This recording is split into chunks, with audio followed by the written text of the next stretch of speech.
Assalamualaikum warahmatullahi wabarakatuh. Salam sejahtera untuk kita yang telah hadir pada pagi hari ini.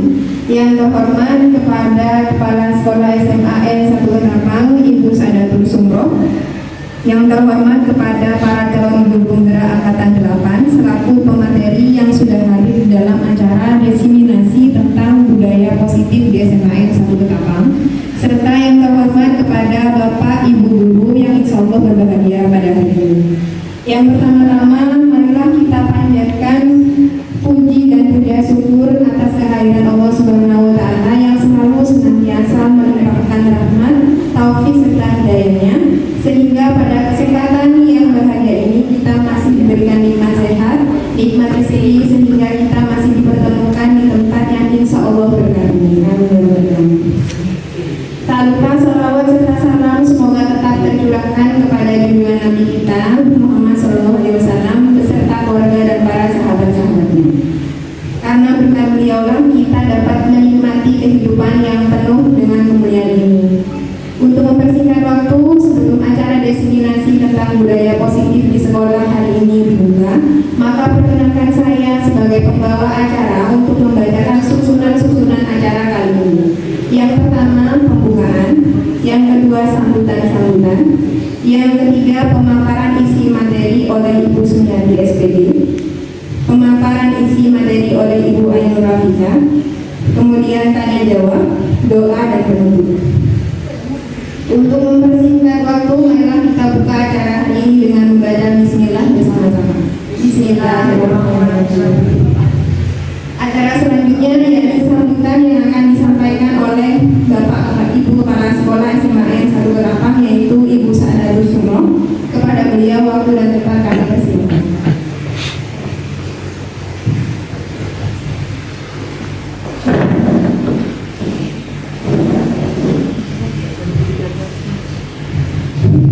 Assalamualaikum warahmatullahi wabarakatuh.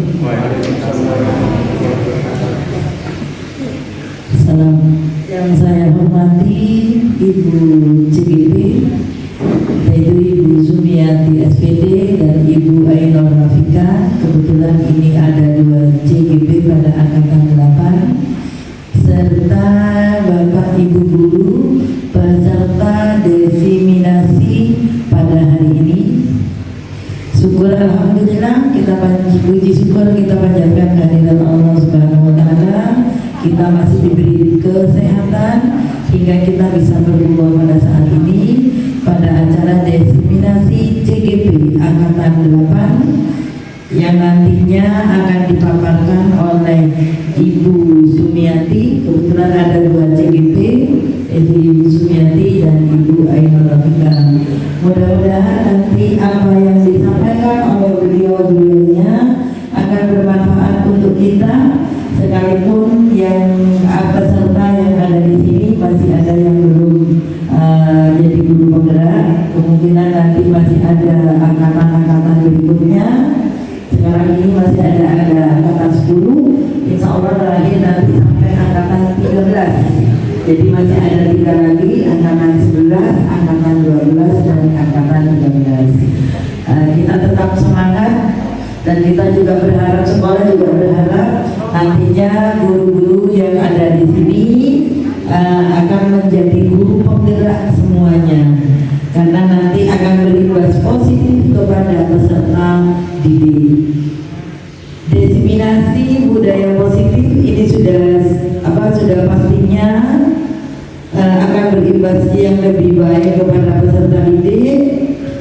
Nanti akan dipaparkan oleh beliau-beliaunya sehingga Bapak Ibu akan lebih mengerti dan akan lebih memahami bagaimana kita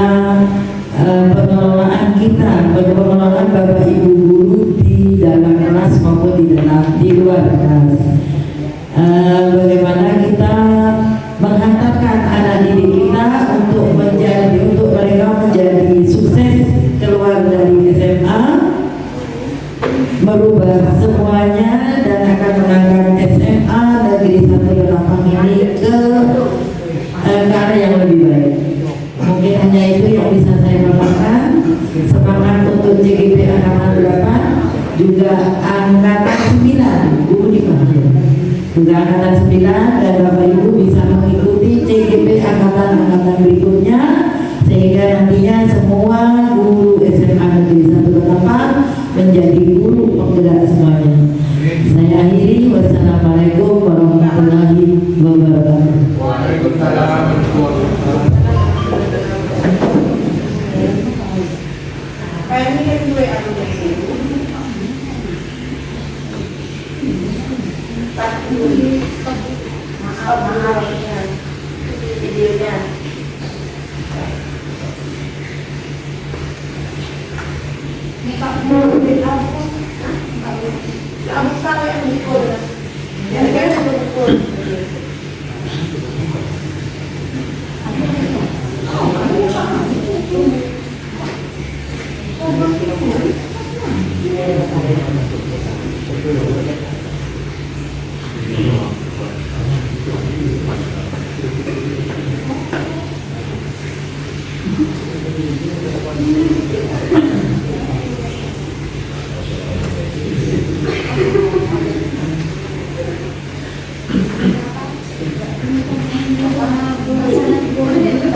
Hadirin yang kami hormati, acara selanjutnya acara yang kita nanti-nantikan, yakni isi materi sekaligus diskusi. Sebagaimana yang telah diketahui bahwa desiminasi kali ini membahas tentang budaya positif di SMAN 1 Ketapang.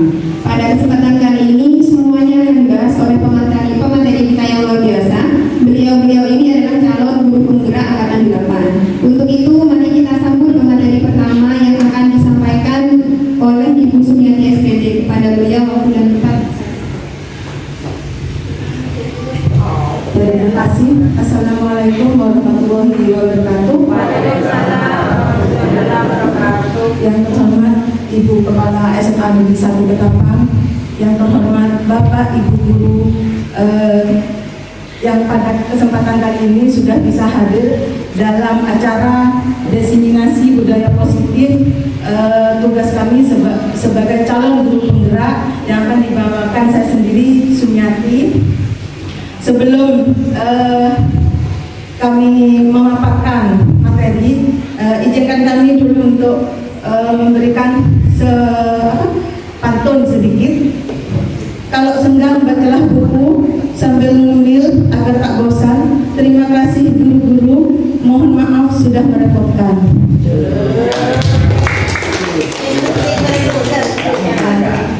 Terima kasih banyak. Izinkan kami untuk memaparkan materi tentang budaya positif yang insya Allah Bapak Ibu Guru sudah menerapkan di sekolah setiap harinya, sudah dilaksanakan setiap harinya, termasuk saya juga.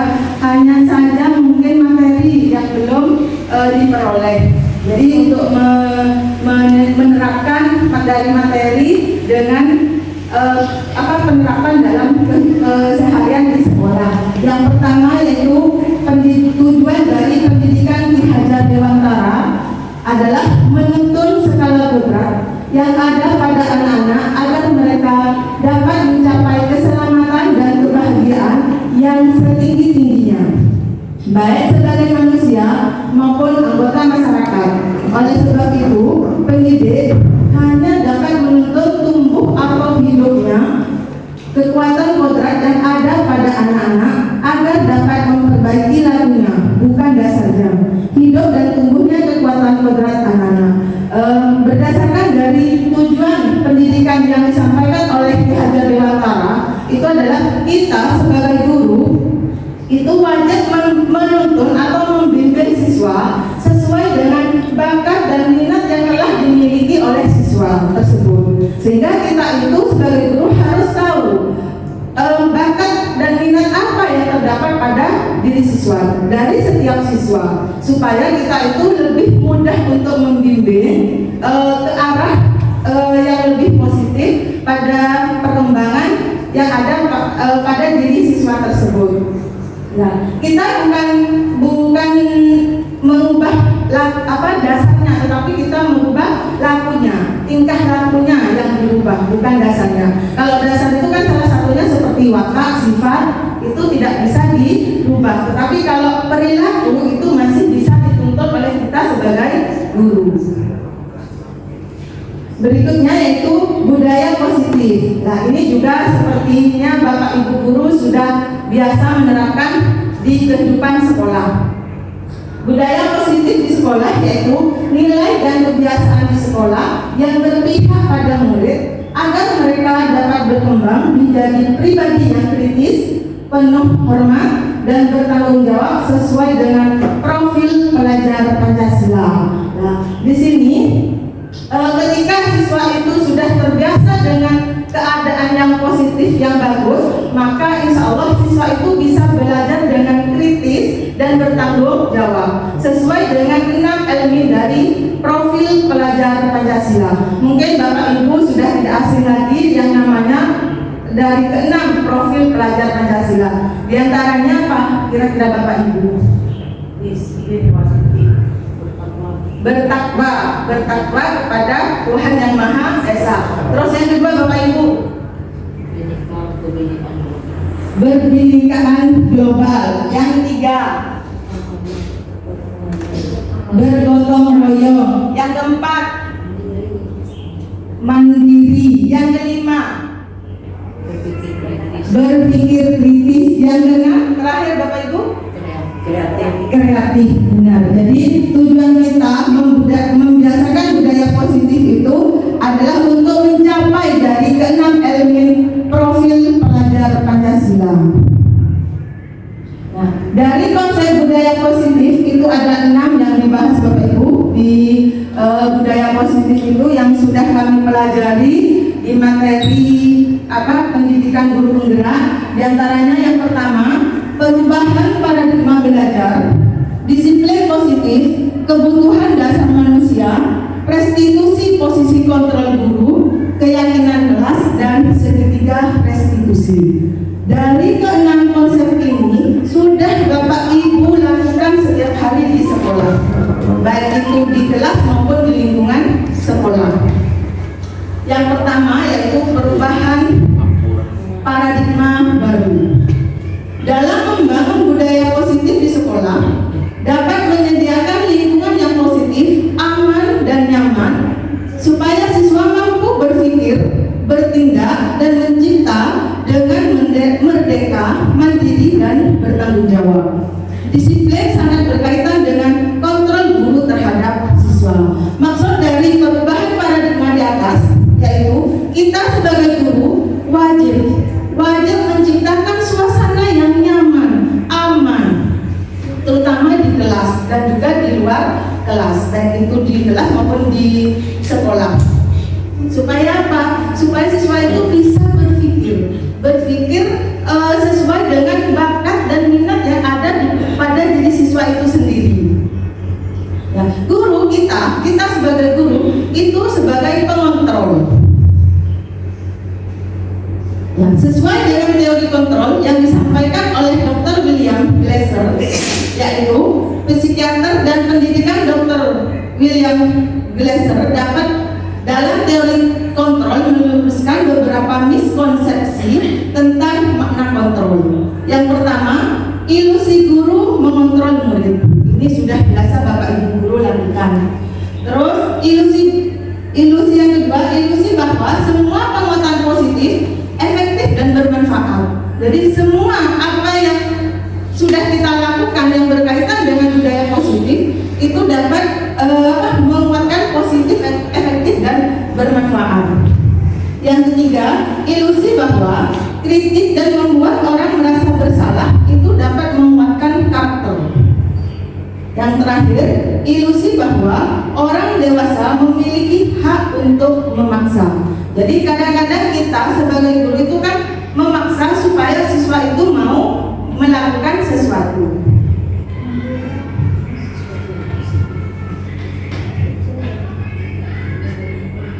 Ini berikutnya stimulus respon lawan teori kontrol pandangan tentang dunia. Berdasarkan stimulus respon tentang dunia, realita kebutuhan kita itu sama katanya. Tetapi berdasarkan teori kontrol tentang dunia, realita kebutuhan kita berbeda. Sama halnya dengan kita, Bapak Ibu guru, kebutuhan saya apakah berbeda dengan Ibu Rafika? Itu berbeda. Tapi berdasarkan stimulus itu katanya sama. Terus yang kedua, semua orang melihat melihat hal yang sama. Tetapi berdasarkan teori kontrol, setiap orang memiliki gambaran yang berbeda. Sama halnya dengan Bapak Ibu guru sekarang ini. Pasti di dalam ruangan ini ada yang memiliki gambaran yang berbeda antara Ibu Hasanah dengan Ibu Era. Seperti itu.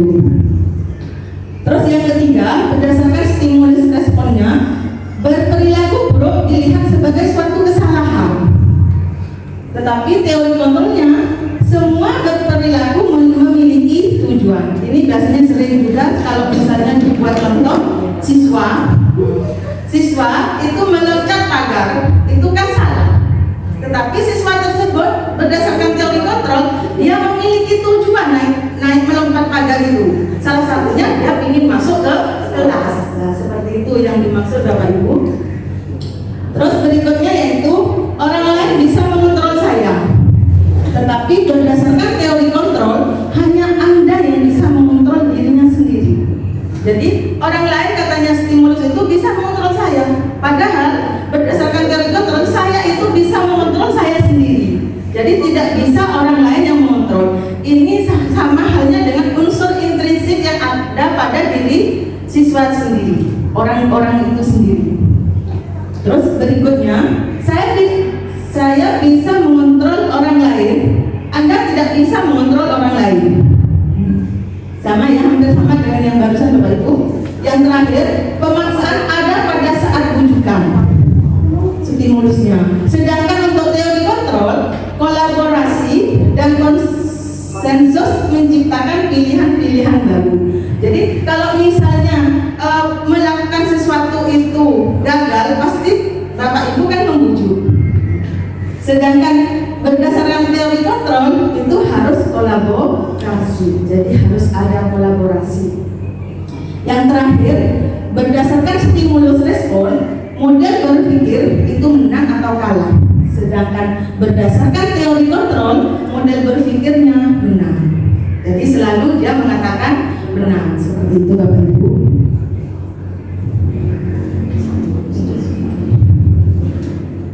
Yang kedua, disiplin positif. Mungkin Bapak Ibu ada yang memiliki gambaran seperti tadi stimulus, kan pasti gambaran Bapak Ibu salah satunya pasti berbeda. Mungkin Bapak Ibu ada yang bisa memberikan gambaran apa itu disiplin? Monggo Bapak Ibu.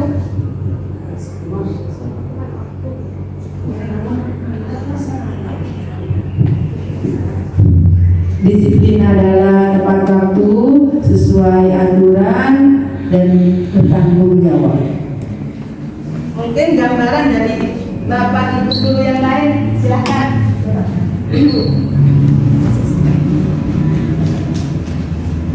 Kalau menurut saya disiplin itu adalah suatu proses belajar untuk melatih kebiasaan sehingga menjadi karakter yang baik yang akan menjadikan kita ini bertindak dan mengacu pada nilai-nilai yang sesuai dengan lingkungan. Terima kasih.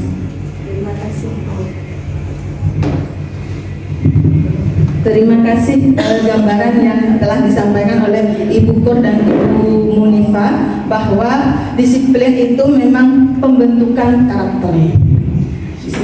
Yang arti dari disiplin itu sendiri adalah disiplina yang artinya belajar. Jadi apa yang disampaikan oleh kedua guru saya itu adalah benar, ya. Jadi arti asli dari kata disiplin itu sendiri berkonotasi dengan disiplin dari murid-murid. Nah, disiplin diri dapat membuat seseorang menggali potensinya menuju kepada sebuah tujuan mulia, sesuatu yang dihargai dan bermakna. Disiplin diri juga mempelajari bagaimana cara kita mengontrol diri, bagaimana menguasai diri untuk memilih tindakan yang mengacu pada nilai-nilai yang kita hargai supaya tercapai tujuan mulia yang diinginkan. Terus, seseorang yang memiliki disiplin diri berarti mereka bisa bertanggung jawab terhadap apa yang dilakukannya karena mereka mendasarkan tindakan mereka pada nilai-nilai kebajikan universal. Jadi disiplin itu salah satu proses belajar untuk pembentukan karakter siswa. Dengan berpaduan pada tindakan yang dilakukan itu pada nilai-nilai universal, apa yang salah satunya yang sudah Bapak Ibu tadi sebutkan pada profil pelajar Pancasila yang ada 6 elemen itu. Disiplin juga merupakan kemampuan memerintah diri sendiri dalam mengontrol dan menguasai diri untuk memilih tindakan yang mengacu pada nilai-nilai yang kita hargai dengan penuh tanggung jawab tanpa diperintah orang lain. Nilai-nilai yang kita hargai adalah nilai kebajikan, sifat positif manusia yang merupakan tujuan mulia yang ingin dicapai setiap individu, yaitu nilai-nilai dalam profil pelajar Pancasila. Sehingga disiplin itu memang betul-betul harus diterapkan, tapi setidaknya kita sebagai guru itu yang membiasakan diri dulu. Pembiasaan, ketika kita sudah memberikan contoh pembiasaan setiap hari, maka insya Allah siswa kita akan mengikuti, karena kita sebagai guru itu sebagai suri tauladan bagi mereka.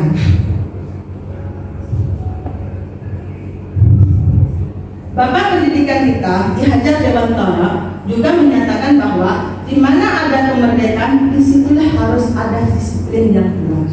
Sehingga ketika ada suatu kemerdekaan, maka disiplin juga di situ akan sangat kuat sekali. Sehingga kedisiplinan itu memang kunci utama untuk keberhasilan satu siswa.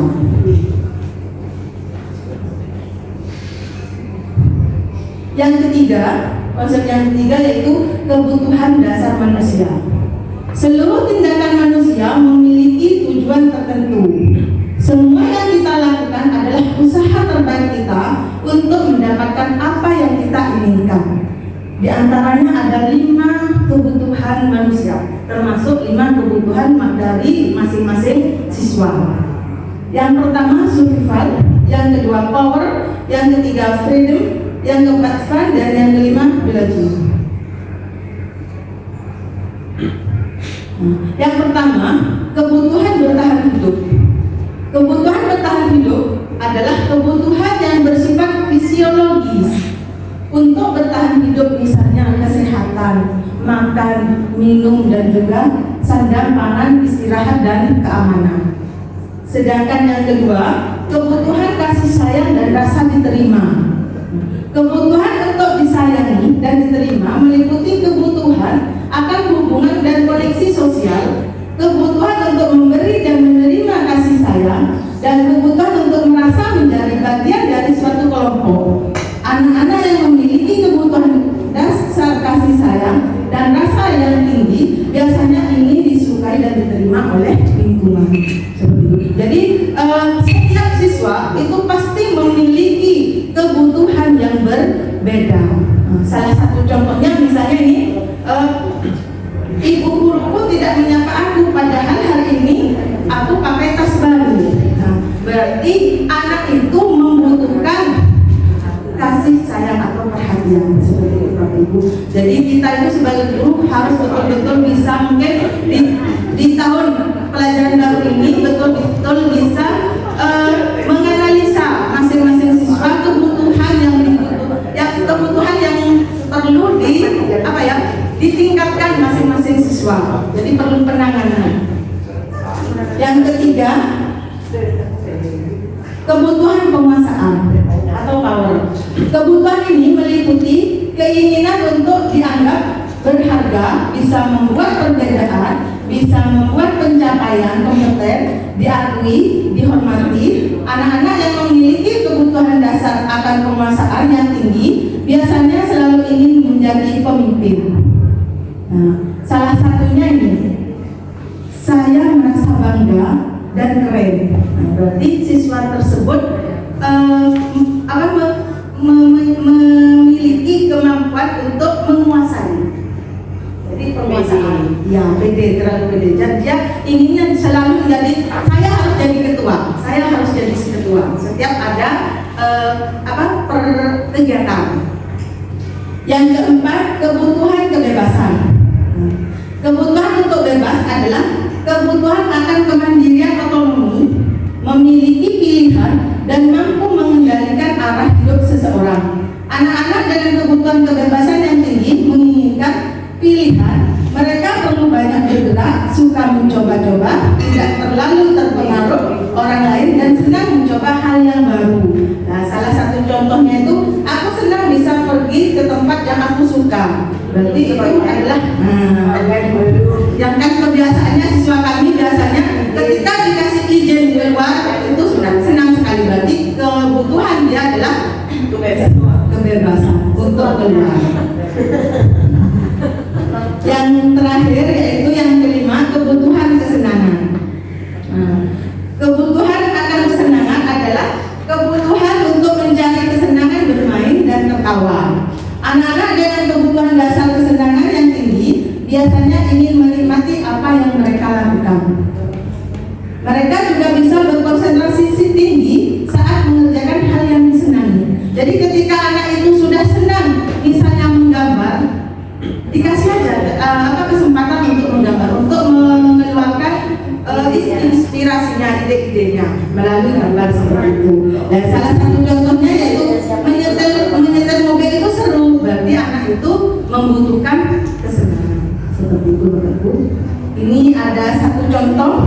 Mungkin Bapak Ibu bisa menganalisis kasus yang sudah kami sampaikan tadi.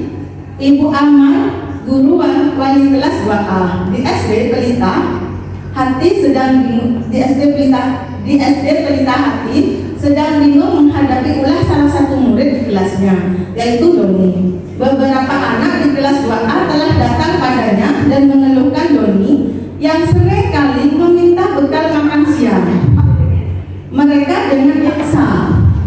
Jika Anda menghadapi situasi seperti itu, seperti Ibu Ambar, apa yang akan Anda lakukan? Menurut Anda, kira-kira apa alasan Doni melakukan hal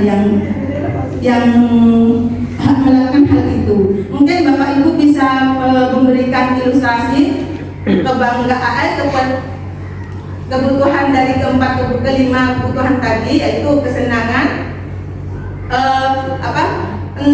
kesenangan, kebebasan, penguasaan, dan kesenangan, kebebasan, diterima, dan penguasaan. Mungkin Bapak Ibu bisa memberikan ilustrasi, silakan. Kesenangannya gimana? Dari ilustrasi ini Bapak Ibu, mungkin ada yang mau memberikan Bapak-bapak,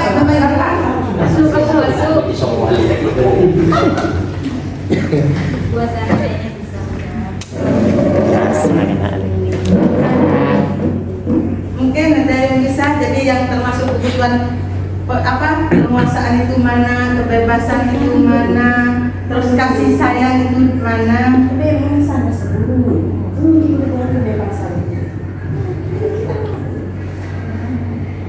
Ada Bapak Ibu? Sini, ada, pokok saja. Bismillahirrahmanirrahim. Mudah-mudahan ini bukan masalah sebenarnya, tapi bagaimana kita berbicara. Saya rasa Doni ini termasuk anak yang penguasaan. Dia itu ingin menguasai. Bagaimana Bu Ambar ini mau memberikan perilaku terhadap Doni? Saya rasa dia itu perlu perlakuan khusus. Misalnya di dipanggil karena kalau kita tidak berbincang, kalau Bu Ambar ini tidak berbincang langsung dengan Doni, dia juga tidak tahu apa tujuan Doni melakukan hal seperti itu. Terus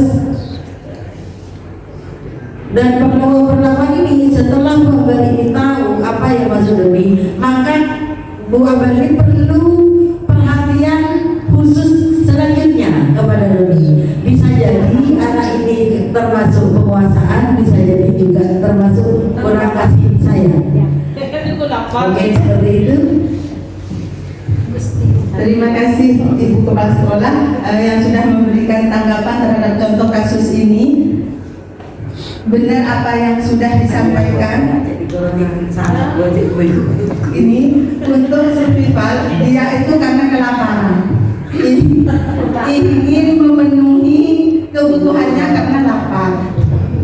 Terus cinta dan kasih sayangnya itu karena dia Doni itu ingin perhatian dari teman-temannya. Dia cari perhatian, mengganggu dengan cara mengganggu teman-temannya. Terus penguasaan, dia merasa hebat karena temannya itu takut. Ketika dia minta langsung dikasih. Ya. Terus kebebasan, Doni merasa bosan dengan beban yang dibawakan oleh ibunya. Jadi dia ingin berubah rasa seperti itu. Yang terakhir yaitu kesenangan. Jadi Doni hanya iseng dan merasa senang ketika melihat temannya marah, kesel karena diminta bekalnya. Mungkin ini yang bisa saya sampaikan dulu. Untuk materi berikutnya bisa dilanjutkan oleh Bu Vika untuk tanya jawab nanti di sesi tanya jawab. Terima kasih. Masih semangat ya Bapak Ibu ya? Ini masih sepatu jalan. Ada separuh lagi materi yang harus saya sampaikan. Oh iya, biasanya pergantian jam itu harus ada stretching ya. Adakah yang bisa memberikan stretching? Jadi stretchingnya sederhana saja. Mari kita menghirup nafas dengan dalam, kemudian dikeluarkan dengan semaksimal mungkin. Mungkin kita bisa coba Bapak Ibu ya. 1, 2, 3, tarik, keluarkan.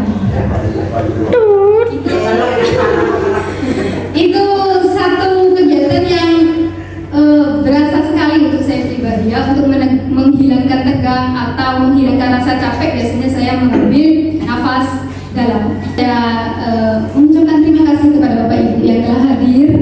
Saya mengucapkan banyak-banyak terima kasih karena Bapak Ibu berkenan diganggu saat hari liburan datang ke sekolah. Materi berikutnya adalah tentang restitusi ya Bapak Ibu ya. Restitusi ini sebenarnya juga materi baru yang saya dapatkan. Jadi saya baru belajar juga tentang materi restitusi ini, dan sekarang adalah kesempatan bagi kami untuk mengimbaskan kepada Bapak Ibu. Adapun restitusi itu juga berkaitan dengan posisi kontrol guru. Ada 5 posisi kontrol yang selama ini sudah kita terapkan. Yang pertama adalah sebagai pendukung, sebagai teman, kita sebagai pemantau, guru sebagai pembuat merasa bersalah, dan posisi yang terakhir adalah posisi manajer.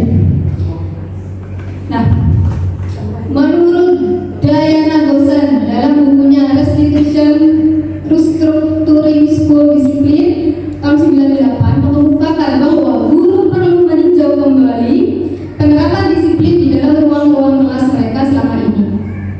Apakah telah efektif, sudah berpusat pada murid, memerdekakan, dan sudah memandirikan murid. Nah, baik. Ini adalah 5 posisi kontrol guru yang sudah ditayangkan di dalam bentuk tabel. Yang pertama adalah posisi penghukum, pembuat merasa bersalah. 2 posisi ini adalah posisi yang merujuk pada identitas gagal. Kalau bisa, 2 posisi ini memang posisi yang perlu dihindari oleh seorang guru. Posisi yang ketiga adalah posisi sebagai teman, pemantau, dan manajer, merujuk kepada identitas sukses, perilaku kontrol positif, dan posisi kelima adalah manajer, di mana seorang guru ke depan guru yang sudah melaksanakan IKM kurikulum merdeka diharapkan mampu memposisikan dirinya sebagai guru yang berperan sebagai manajer. Nah, kita membaca materi ini juga sekalian merefleksikan diri ya. Kita di posisi yang mana selama ini? Kalau di posisi penghubung, guru itu biasanya menghardik, menunjuk-nunjuk, menyakiti, menyindir. Guru itu akan berkata, kalau kamu tidak melakukannya, saya akan marah. Patuhi aturan saya, awas ya. Kamu selalu saja salah. Selalu, pasti selalu yang terakhir selesai.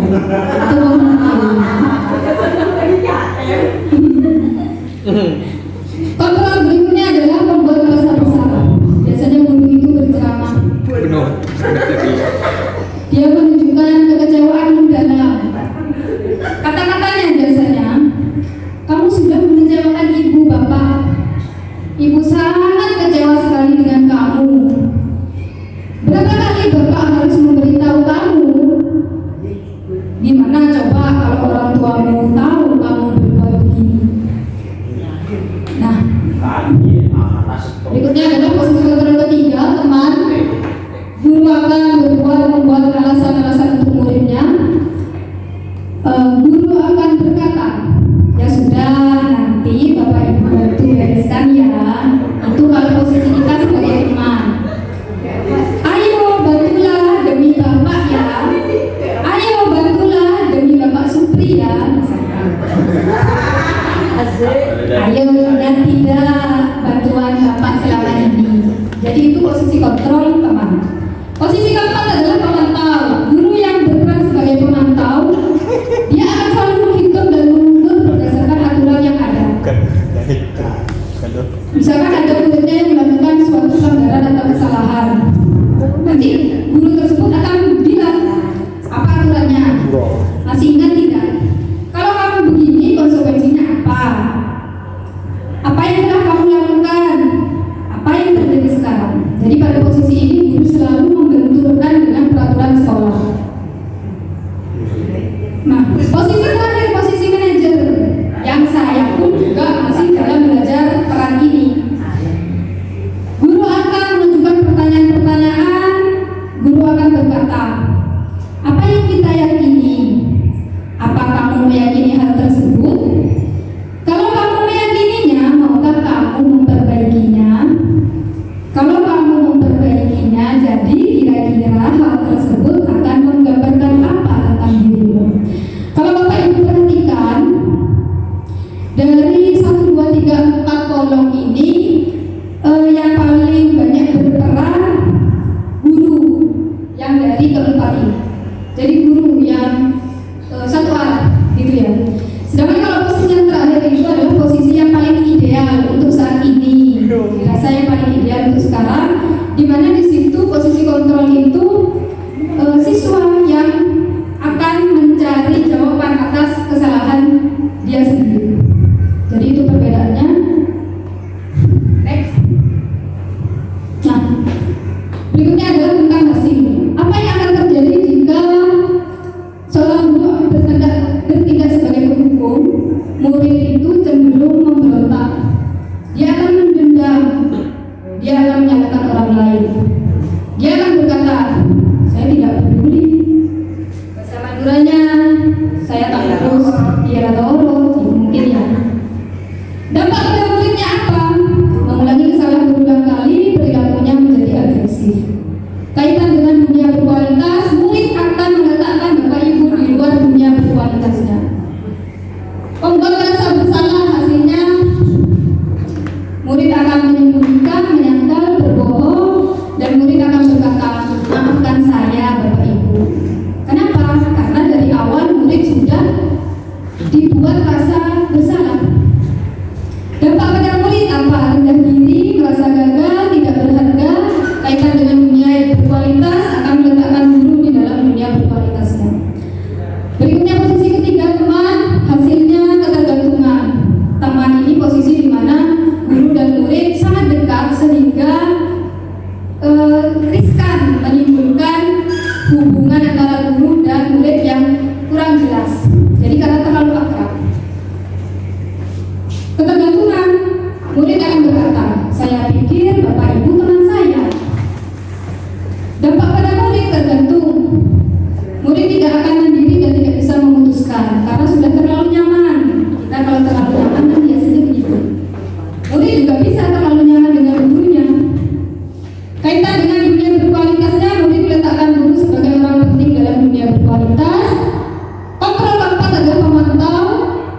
kualitas. Itu sekilas tentang kontrol guru.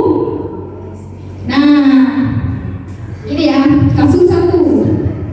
Ini Bapak Ibu kasus ini. Kasus ini biasanya juga tidak jauh dengan keadaan kita sehari-hari. Pada hari Senin, Pak Alfi tidak masuk sekolah.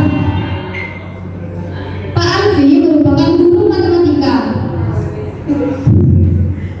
Saat itu Bu Rina menggantikan Pak Alfi. Bu Rina baru 1 tahun menjadi guru SMP. Beberapa murid perempuan yaitu Vivi dan Natali mengetahui hal ini dan mulai menggunakan kesempatan dan bersikap seenaknya, tertawa dan tidak mengindahkan kehadiran Bu Rina. Bu Rina mencoba menyapa Vivi dan Natali dengan ramah sambil mengingatkan untuk tetap fokus pada tugasnya. Ayolah, tugasnya dikerjakan. Nanti ibu ditegur Bapak Kepala Sekolah kalau kalian tidak mengerjakan tugas. Tolong bantu ibu ya. Namun Vivi dan Natali malah jadi tertawa. Ibu santai saja. Mereka tetap tidak mengerjakan tugas dan malah mengobrol. Dari kasus ini, posisi Ibu Rina, kira-kira menurut Bapak Ibu Rina ini mengambil posisi kontrol apa ya? Nah, saya ini Pak Wahyudi ya? Pak Wahyudi ya?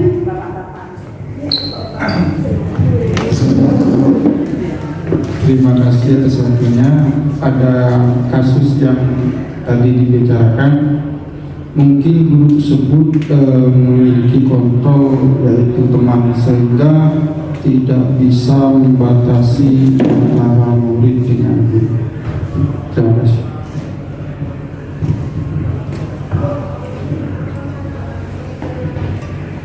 Siap. Terima kasih ya Bapak Wahyudi. Ada lagi yang ingin menyampaikan? Berpendapat mungkin. Saya tidak setuju dengan pendapat Bapak Wahyudi, atau saya setuju. Adakah Bapak Ibu? Nah, kita simpulkan bersama mungkin ya. Dari kasus kejadian ini, Bapak Wahyudi menyampaikan bahwa Ibu Rina mengambil posisi kontrol sebagai teman. Ya, betul ya Bapak Ibu ya. Jadi Bu Rina ini ramah dan akhirnya beliau mengatakan, ayolah tugasnya dikerjakan, nanti Ibu ditegur Bapak Kepala Sekolah. Jadi Ibu Rina ini berada di posisi kontrol teman sehingga tidak ada batasan yang jelas. Murid merasa nyaman dan menganggap bahwa Ibu Rina ini adalah guru sekaligus teman dekatnya. Dampaknya apa kalau kita lihat di sini? Vivi dan Natali itu santai. Ya. Jadi seperti kurang menghormati ya. Nah, itu adalah konsekuensi atau dampak dari posisi kontrol sebagai teman. Oke, ya betul sebagai teman. Kasus 2. Kasus 2. Anto dan Dino sedang bermain bersama di lapangan basket. Tiba-tiba terlibat dalam sebuah pertengkaran adu mulut. Dino pun menjadi emosi dan melakukan kontak fisik, menarik kemeja Anto dengan kasar sampai 3 kancingnya terlepas. Pada saat itu guru piket langsung melerai mereka dan membawa mereka ke ruang kepala sekolah. Ibu Sukti sebagai kepala sekolah berupaya menenangkan keduanya, terutama Dino. Ini sepertinya yang punya pengalaman kayak gini ting-ting taktik ini ya. Dino, sepertinya kamu saat ini sedang marah sekali. Mendengar itu, Dino pun mengalir bercerita tentang kesalahan hatinya. Ibu Sukti pun melanjutkan bahwa membuat kesalahan adalah hal yang manusiawi dan bahwa mempertahankan diri adalah hal yang penting. Namun meminta Dino memikirkan cara lain yang mungkin lebih efektif karena saat ini Dino berada di ruang kepala sekolah. Ibu Sukti melanjutkan bertanya tentang keyakinan sekolah yang disepakati, serta apakah Dino bersedia memperbaiki kesalahan yang telah dilakukan terhadap Anto. Dino pun akhirnya perlahan mengangguk. Kemudian Ibu Sukti balik bertanya kepada Anto hal apa yang bisa dilakukan Dino untuk memperbaiki masalah. Anto menjawab, saya perlu kancing saya diperbaiki, Bu.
berdasarkan kasus 2 ini, maka Ibu Suti berperan atau mengambil kontrol sebagai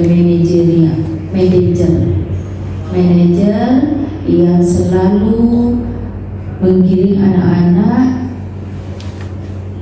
atau mengembalikan permasalahan itu berdasarkan aturan yang ada, disampaikan dengan penuh keibuan dan berwibawa sehingga anak itu menerima dengan baik, sehingga efeknya sangat terasa sekali, sehingga Anton dan Dino menjadi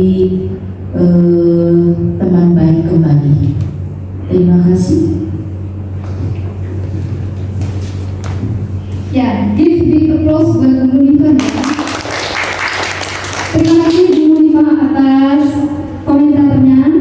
Saya sangat setuju dan sependapat dengan jawaban Ibu Munifah. Benar, Ibu Suti di sini mengambil posisi kontrol sebagai manajer. Mungkin kasusnya selesai untuk kasus 2 ini. Kita beralih kepada keyakinan kelas. Nah, berikutnya adalah tentang materi keyakinan kelas.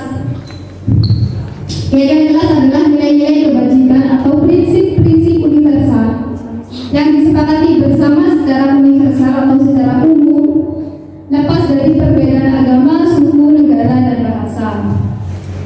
Menurut dosen 98, suatu keyakinan akan lebih memotivasi seseorang dari dalam intrinsik. Seseorang akan lebih bersemangat untuk menjalankan keyakinannya daripada hanya sekedar mengikuti peraturan. Jadi diharapkan dengan keyakinan kelas ini sudah ada kerjasama kesepakatan dua pihak antara guru dan murid.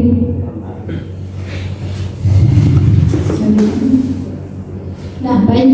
Ini adalah posisi dari keyakinan kelas, di mana peraturan kelas yang selama ini kita buat satu arah. Peraturan-peraturan tersebut kita jadikan sebagai suatu keyakinan kelas. Keyakinan kelas itu sudah diilhami oleh murid sebagai keyakinan bersama yang harus dihargai dan dihormati.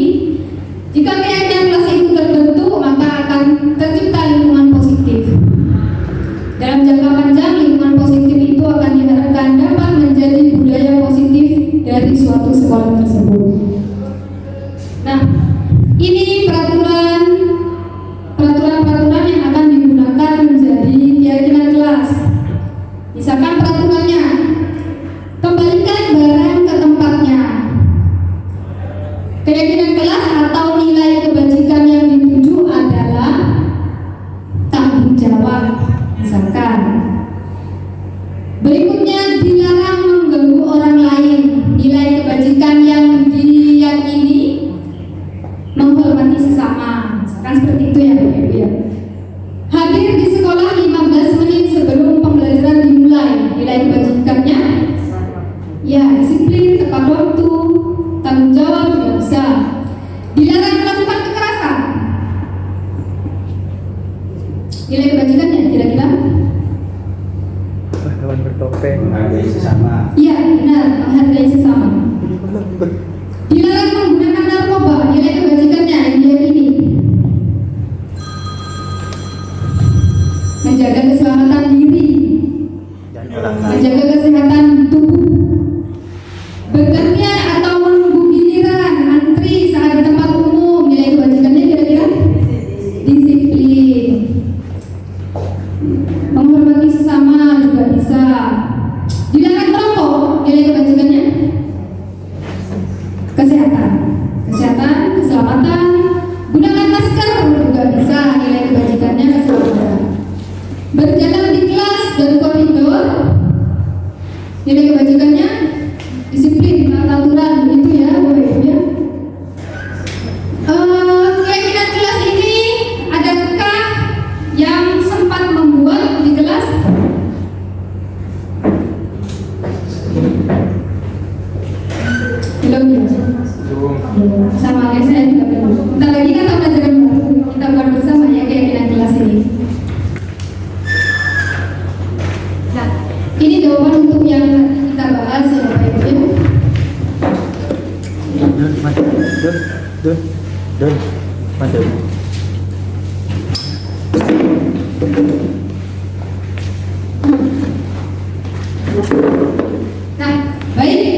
ubah menjadi hadir tepat waktu, misalkan seperti itu. Keempat, meninjau kembali jumlah pendapat yang telah dicatat. Setelah keyakinan kelas selesai dibuat, maka guru dan semua murid menyetujui dan menandatangani keyakinan kelas tersebut. Jadi perlu menandatangani keyakinan kesepakatan istilahnya. Yang terakhir, keyakinan kelas selanjutnya bisa diletakkan di dinding kelas di tempat yang mudah dilihat semua warga kelas. Berikut adalah contoh keyakinan kelas yang bisa kita sama-sama lakukan. Nah, seperti ini katanya. Keyakinan kelas 7C. Jadi siswa yang menempel di sini pakai kata kecil-kecil positif. Mereka yang menuliskan. Nah, untuk kemudian ditandatangani bersama guru, pengajar, dan tanda tangan semua warga kelas.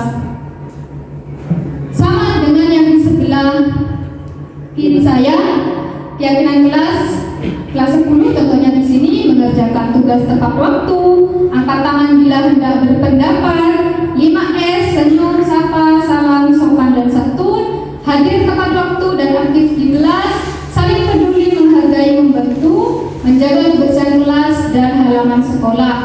Di sini bisa kita lihat bersama bahwa kalimat yang digunakan tidak menggunakan kalimat-kalimat negatif.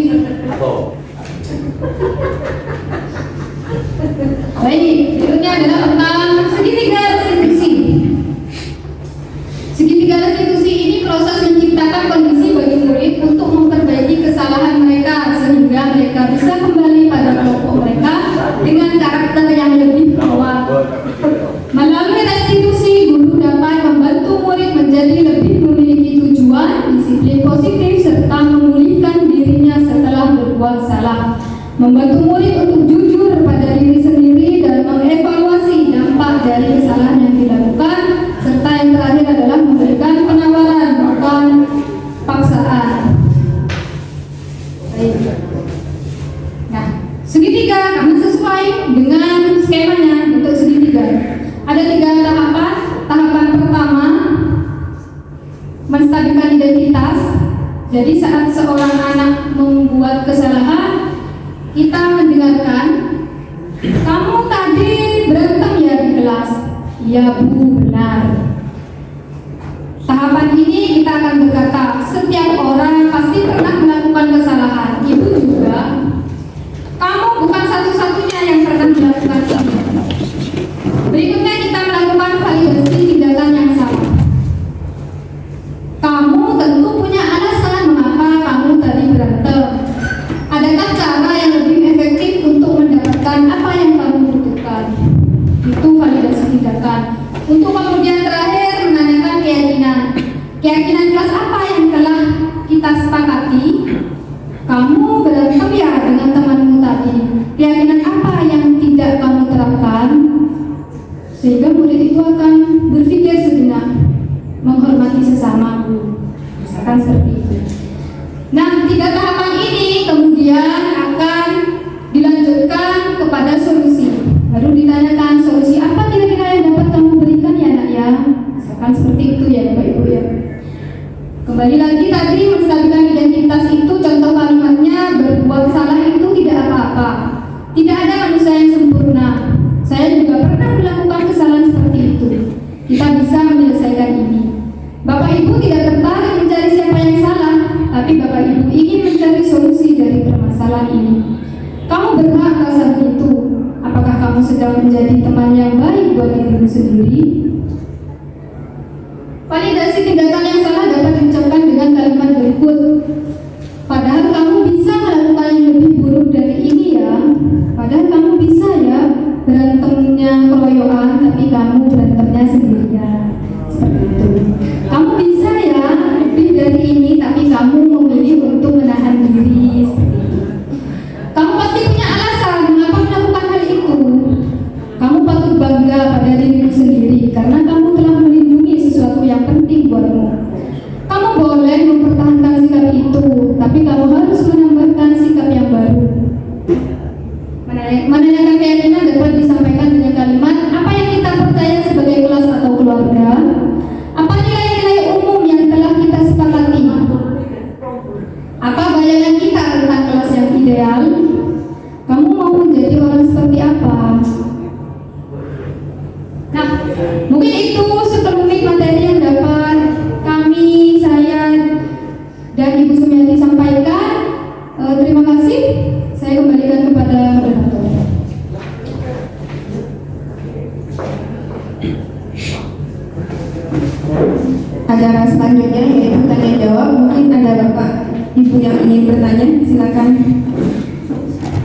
Dan aja. Maka kita samanya mana kau yang pukul tanya itu. Dia pas pukul kau pukulnya apa aja. Assalamualaikum warahmatullahi wabarakatuh. Tadi sudah kita terima begitu banyak pemaparan materi dari Ibu Sumiati dan Ibu Rafika. Salah satunya guru sebagai manajemen di kelas.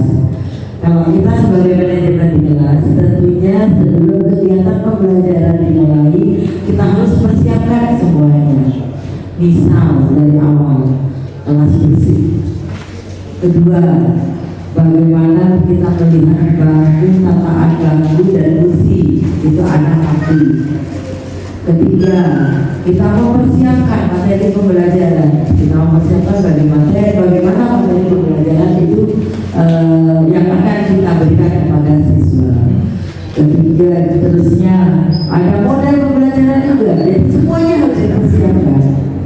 Sebagai manajemen semua harus dipersiapkan. Sehingga anak peserta IPB ini pada saat kegiatan pembelajaran bisa fokus belajar dengan rasa aman dan nyaman. Dengan rasa aman dan nyaman. Itu kita fungsi kita sebagai manajemen di kelas. Sekarang amat terlambat penanganan ini. Anak terlambat, otomatis kalau ada anak terlambat pembelajaran diberhentikan, kita tangani anak terlambat.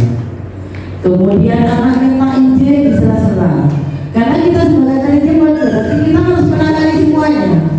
Sehingga pada akhirnya bagaimana kita sebagai guru itu membuat anak peserta didik di kelas belajar dengan aman dan nyaman. Tapi ada beberapa masalah yang selalu kita hadapi. Misalnya si Doni misalnya. Doni pada pelajaran matematika selalu tidak ikut. Karena kebolosan ini kan juga ditangani, karena ini kita manajemen. Kebolosan anak tidak masuk, itu harus jelas kenapa anak ini tidak masuk, kenapa anak ini tidak bolos. Jadi tugas kita juga sebenarnya, kalau ada anak yang permasalahannya di mata pelajaran kita itu selalu tidak ikut, hampir tidak ikut. Katakanlah dari 15 pertemuan mungkin hanya mengikuti 3 pertemuan. Kalau dengan demikian maka terhambat semuanya. Tugas tidak ada, nilai penilaian harian juga tidak ada, dan sebagainya. Yang saya tanyakan sebenarnya saya tidak tanya, bagaimana kita sharing aja, tidak tanya, kita sharing aja. Bagaimana kita permasalahan ini untuk kedepannya tidak lagi ada anak yang tidak mengikuti pelajaran pada mapel satu mapel. Karena banyak sebenarnya tidak bisa kita pungkiri, misalnya di pelajaran matematika si Doni ini selalu ikut. Iya, yang tidak masuk, alasannya sakit ini dan sebagainya, sehingga menghambat ke semuanya, termasuk penilaian harian, tugas dan semuanya. Padahal bagaimana kalau dilihat dari IKM ini, kita tidak lagi mempunyai, tidak lagi ada ini ya, bagaimana anak ini tidak naik kelas, tidak. Sepertinya semuanya harus naik kelas dan semuanya harus ditangani. Sekarang bagaimana kita ke depannya, hal-hal yang seperti ini tidak ada lagi. Tentunya bagaimana kita mendisiplinkan diri dan bagaimana kita ini menjadi anak itu membuat nyaman. Karena kalau kita anak itu nyaman mengikuti pelajaran kita, maka kemungkinan besar anak untuk bolos itu akan lebih kecil. Mungkin hanya itu, ini sharing aja Bu Milani, saya bukan bertanya, ini hanya sharing aja karena saya dengar tadi kalau kita sebagai manajemen itu, maka semua persiapan di kelas itu, maka kita semua yang mengatur, termasuk kebersihan dan sebagainya. Menangani anak terlambat, menangani anak izin, anak bolos dan sebagainya. Mungkin hanya itu.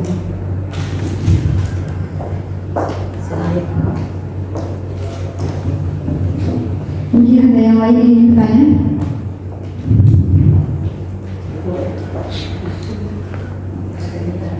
Busuk.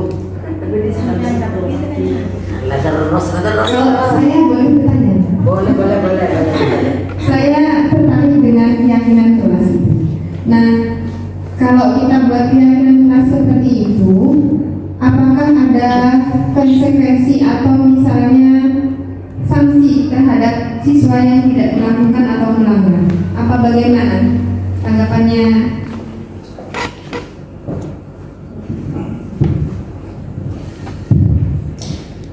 Keyakinan kelas. Jadi kan diharapkan keyakinan kelas ini disepakati bersama di awal tahun pelajaran. Tapi kembali lagi, keyakinan kelas ini tidak bersifat baku tetap sampai akhir tahun tetap seperti itu, tidak. Keyakinan kelas ini bisa direvisi atau diperbaiki beberapa periode, misalkan 3 bulan 1 kali, 2 bulan 1 kali, bisa dikaji ulang.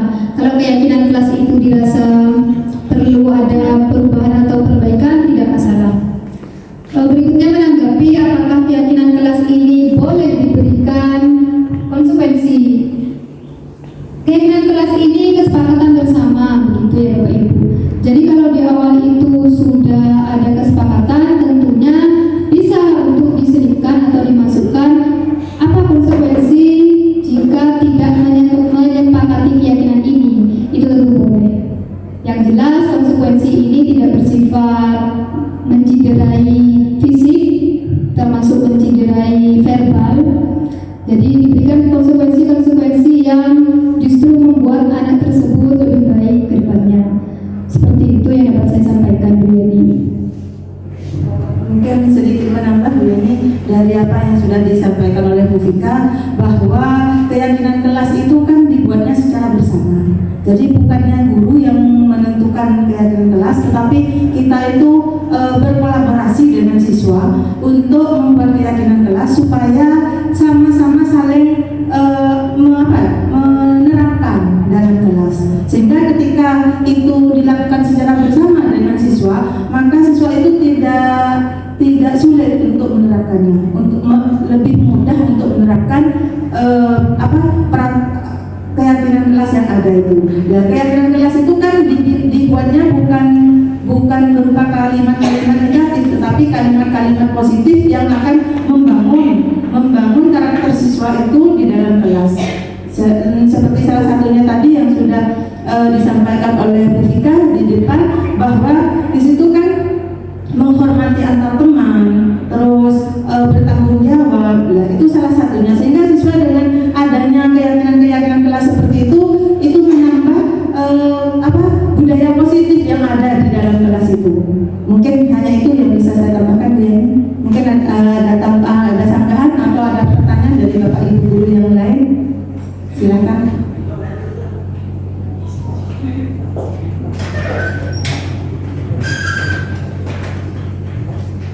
Sudah tidak ada yang ingin bertanya lagi? Baik, kalau begitu alhamdulillah acara demi acara sudah selesai. Selanjutnya doa yang akan dipimpin oleh Bapak Nurul. Kepada beliau waktu dan tempat kami persilakan.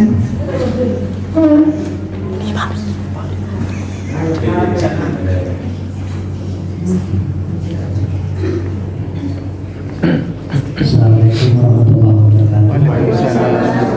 Marilah kita berdoa bersama-sama. Bismillahirrahmanirrahim. Alhamdulillah.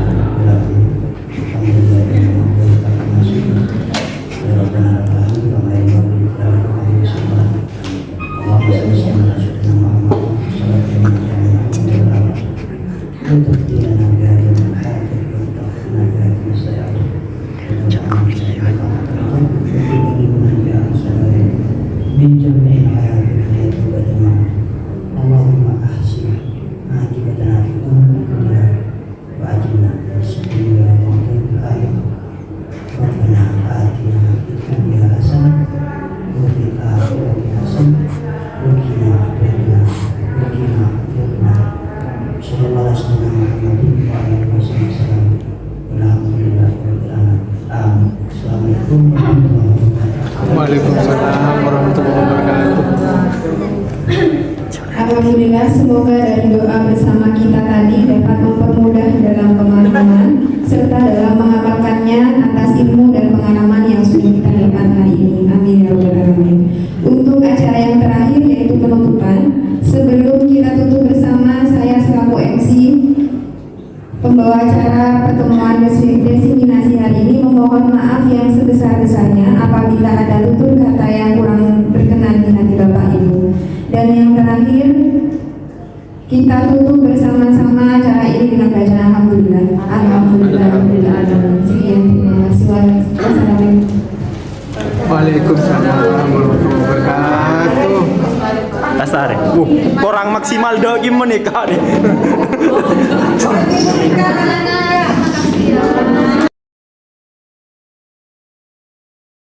Assalamualaikum warahmatullahi wabarakatuh.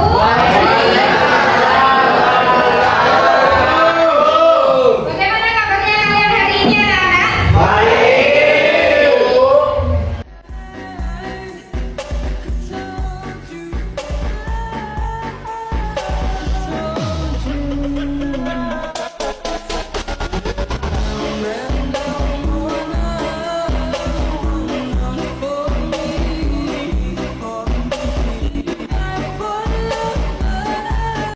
Jadi ini adalah keyakinan nomor 1.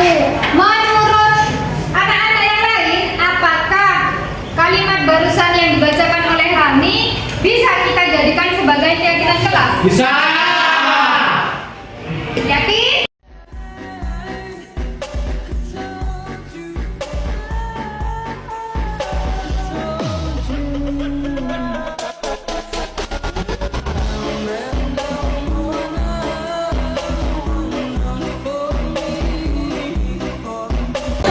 Assalamualaikum warahmatullahi wabarakatuh. Saya Ayati Gina Purwati dari kelas 12 MIPA 1. Hari ini saya telah membuat peraturan kelas bersama teman-teman saya dan Ibu Rafika.